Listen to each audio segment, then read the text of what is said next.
నా ఛానల్‌ని మొదటిసారి విజిట్ చేస్తున్నట్టయితే ప్లీజ్ సబ్స్క్రైబ్ మై ఛానల్. అలాగనే వీడియో కంటెంట్ నచ్చితే ఒక లైక్ చేసి కామెంట్ చేయండి. ఇప్పుడు మనం నందమూరి బాలకృష్ణ అండ్ బాబీ కాంబినేషన్‌లో వచ్చిన 'డాకు మహారాజ్' మూవీ రివ్యూ గురించి తెలుసుకుందాం. ఫస్ట్ ఆఫ్ ఆల్ మూవీ అందరూ చూడొచ్చు అంటే 1, 2, 3 ఫైట్‌లో రక్తపాతం తప్ప అంతా చూడొచ్చండి. ఎస్పెషల్లీ సెకండ్ హాఫ్ మొత్తం ఫ్యామిలీ ఆడియన్స్‌కి బాగా నచ్చుద్ది. ఎందుకంటే సెంటిమెంట్ సీన్స్ అలా ఉన్నాయి. ఇక మనం సినిమా స్టోరీలోకి వెళ్తే ఒక ఎస్టేట్ మనవరాలు అనుకోకుండా ఒక సమస్యలో ఇరుక్కుంటుంది. ఆ సమస్యల నుంచి ఆమెను రక్షించడం కోసం నానాజీ అనే డ్రైవర్ జాయిన్ అవుతాడు. తన ప్రాణాలకు సైతం లెక్క చేయకుండా ఆ పాపను రక్షిస్తూ ఉంటాడు. అలానే రాజస్థాన్‌లోని చంబల్ ప్రాంతంలో నీటి కోసం చాలామంది చాలా కష్టాలు పడుతూ ఉంటారు. వాళ్ళు తమను ఈ బాధల నుంచి రక్షించమని అక్కడ ఉన్న సివిల్ ఇంజినీర్ సీతారాంని అడుగుతారు. అక్కడున్న సమస్యలను రక్షించడానికి సీతారాం వెళ్ళినప్పుడు అక్కడున్న ఠాగూర్లచే వీళ్ళందరూ బాధింపబడుతున్నారని తెలుసుకొని వాళ్ళని ఎదిరిస్తే కానీ ఈ సమస్యల పరిష్కారం కావని డాకు మహారాజుగా అవతారం ఇస్తారు. అలాంటి డాకు మహారాజ్ ఈ పాపను రక్షించడానికి ఎందుకు వస్తాడు?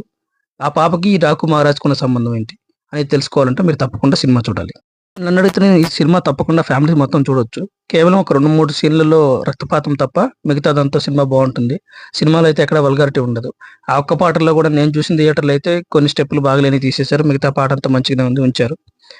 ఇక ఈ సినిమా ప్లస్ పాయింట్స్‌కొస్తే చిన్ని అనే పాప ఒక అమ్మాయి యాక్ట్ చేసిందండి. చాలా అంటే చాలా బాగా చేసింది. అలానే శ్రద్ధా శ్రీనాథ్ కూడా అసలు ఆమె ఉన్నంత సేపు కూడా చాలా బాగా చేసింది మనకి. మనం ఆ పాత్రలో లీనమైపోతాం. ఇక నెక్స్ట్ బాలకృష్ణ సినిమాలకి ఈ మధ్య కాలంలో ఎసెట్ అవుతున్న తమన్. మనం నందమూరి తమన్ అని చెప్పుకోవచ్చు. ఆ రేంజ్‌లో బీజీఎం ఇచ్చాడు.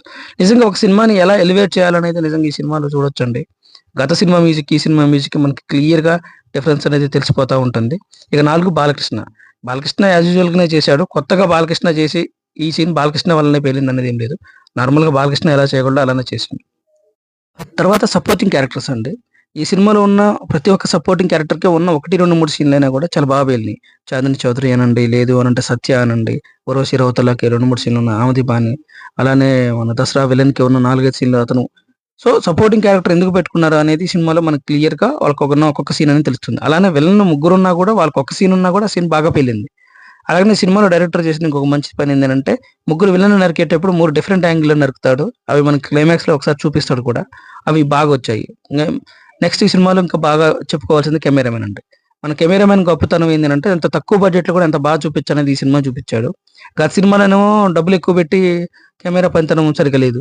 కానీ ఈ సినిమాలో తక్కువ బడ్జెట్‌లో ఉన్నంతలో బానే చూపిచ్చాడు. అదే ఇంకొంచెం బడ్జెట్ ఇచ్చుంటే ఇంకా బాగా చూపిచ్చాడేమో. ఇవి ప్లస్ పాయింట్స్ అండి. మైనస్ పాయింట్స్ వస్తే సీతారాం డాకు మహారాజ్‌గా మారడానికి గల కారణాలు చాలా బాగా చూపిచ్చి, మారినప్పుడు వచ్చిన ఎలివేషన్ సీన్ మాత్రం అంత బాగా పేలలేదండి. ఎందుకనంటే సీతారాంకి వాళ్ళ సమస్యలు చెప్పుకునే విధానం గాని, ఒక పాపొచ్చి గవర్నమెంట్ ఆఫీస్‌లో మంచినీళ్ళు తాగే సీన్ గాని, ఆ పాప చనిపోయినప్పుడు గాని, చాలా బాగా అంటే సీతారాం అనే వ్యక్తి ఎందుకు డాకు మహారాజులాగా మారాలి అనే దానికి చూపించడానికి బ్యాక్‌గ్రౌండ్ చూపించిన స్టోరీ మొత్తం సెకండ్ హాఫ్‌లో చాలా అంటే చాలా బాగా చూపించాడు. కానీ ఆ ఎలివేషన్ సీన్స్ వచ్చినప్పుడు మాత్రం బాగా పేలలేదండి. అది ఒకటి బాగా రాసుకునుంటే నాకు తెలిసి ఈ సినిమా చాలా అంటే చాలా పెద్ద సక్సెస్ అయ్యేది. ఈ సినిమా ఓన్లీ హిట్ రేంజ్‌లో ఆగిపోవడానికి గల కారణం కూడా ఇదే. డాకు మహారాజుగా వచ్చినప్పుడు సీన్‌లు రాసుకున్నంత బలంగా ఆ బాలకృష్ణకి పెట్టిన ఫైట్ గాని అవి గాని పేలలేదనిపించింది నాకు. అది గాని జరుగుంటే బాగా జరిగేది. అలానే క్లైమాక్స్ రొటీన్ క్లైమాక్సేనండి. అది మనం అందరం చెప్పేది. క్లైమాక్స్ విషయంలో వాళ్ళేం చేయలేకపోయారు. కనీసం క్లైమాక్స్ విషయంలో మన బాబీకి, బాలకృష్ణకి మంచి గట్టి ఫైట్ పెట్టుంటే బాగుండేది. బాబీ డీఎల్‌కి ఇంట్రొడక్షన్ ఇచ్చినంత ఇదిగా క్లైమాక్స్‌లో ఇవ్వలేదండి. మరి ఏంటో తెలీదు గానీ, అది బాగా ఇచ్చుంటే ఇంకా బాగుండేది. ఇదండి సినిమా పూర్తి రివ్యూ. నన్నడిగితే నేను కంపల్సరీగా ఫ్యామిలీతోటి ఎళ్ళొచ్చు. చెప్పాను గదా! ఒక రక్తపాతం కొన్ని చోట్ల తప్ప సినిమా చాలా బాగుంది. సెకండ్ హాఫ్‌లో సినిమా చాలా బాగా కథ నడిపాడు.